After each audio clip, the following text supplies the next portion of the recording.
Aujourd'hui, j'ai envie de vous parler d'un roman dont j'attendais pas grand-chose au départ. Pas parce qu'il est mauvais, au contraire, il est même, à mon sens, plutôt bien construit, bien écrit, mais plutôt parce qu'il m'a pas immédiatement embarquée. On va parler des 7 maris d'Evelyn Hugo de Taylor Jenkins Reid. Pardonnez mon accent. Dans ce livre, il y a une promesse. C'est celle, en fait, de découvrir la vraie vie d'une star d'Hollywood qui a traversé les décennies. Et je rejoins totalement toutes les personnes qui disaient qu'on avait l'impression qu'Evelyn Hugo existait réellement. J'ai eu exactement la même impression. Mais il n'en est rien, l'histoire est totalement fictive. Alors, au début de ma lecture, j'étais juste spectatrice. C'est un récit qui coule tout seul, qui est fluide, qui est accessible.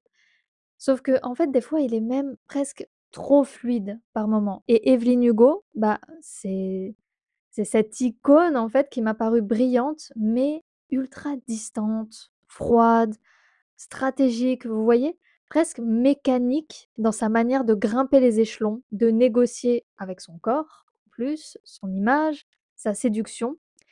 Et j'ai pas vraiment, au début, réussi à m'attacher à elle. Elle me paraissait, en fait, assez froide, encore une fois, inaccessible et verrouillée émotionnellement, vous voyez?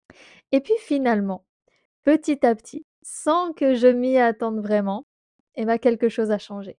On commence à voir les fêlures, on commence à voir les regrets, les maladresses, les pertes, je dirais, les zones grises. En fait, Evelyn Hugo, elle commence à aimer. Mal au début, puis mieux, et puis très vrai. Je sais pas si ça se dit comme ça. Et c'est là, en fait, que l'histoire, elle m'a beaucoup plus happée, beaucoup plus saisie. C'est pas pour ces mariages, pas pour les secrets, mais vraiment pour ce que ce roman dit de l'humain à travers Evelyn Hugo. C'est de ce qu'on rate ou de ce qu'on comprend trop tard. Ce livre, je dirais qu'il m'a frappée à un endroit très précis, c'est la complexité de ce qu'on peut ressentir. On peut aimer et ne pas savoir aimer. On peut protéger quelqu'un et en même temps lui faire du mal. On peut vouloir le bien de l'autre, mais choisir ce qui nous arrange égoïstement. Et ça ne fait pas de nous des monstres, ça fait juste de nous des humains, dans toute leur complexité. Et ce que j'ai trouvé vraiment juste dans ce roman, c'est qu'il n'essaie pas de nous faire aimer Evelyn Hugo.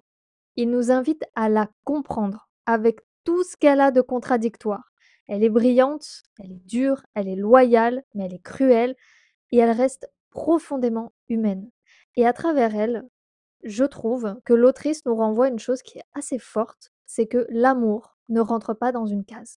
Il ne suit pas de règles, il ne comble pas tous les vides, mais quand il est vrai, il est un refuge qui nourrit. Il devient un lieu, il devient un ancrage. Et d'ailleurs, soit dit en passant, je vous le dis, on aborde l'homosexualité, la bisexualité, et vraiment ça, c'était extrêmement appréciable dans un livre. Parce que j'ai l'impression que finalement, c'est pas si répandu que ça. Mais ça commence, donc c'est très bien.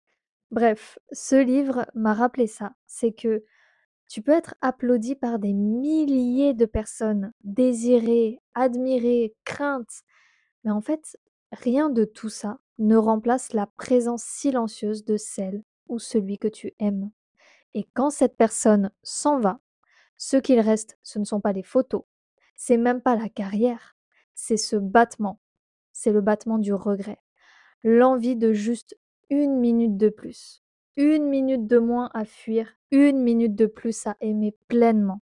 Si dans votre vie, vous avez quelqu'un qui est ce lieu-là, qui vous apaise, qui vous ancre, qui vous fait vous sentir vivant, ne remettez pas à demain ce qui peut être vécu maintenant. Parce que ce lien-là, quand il est vrai, il ne disparaît pas.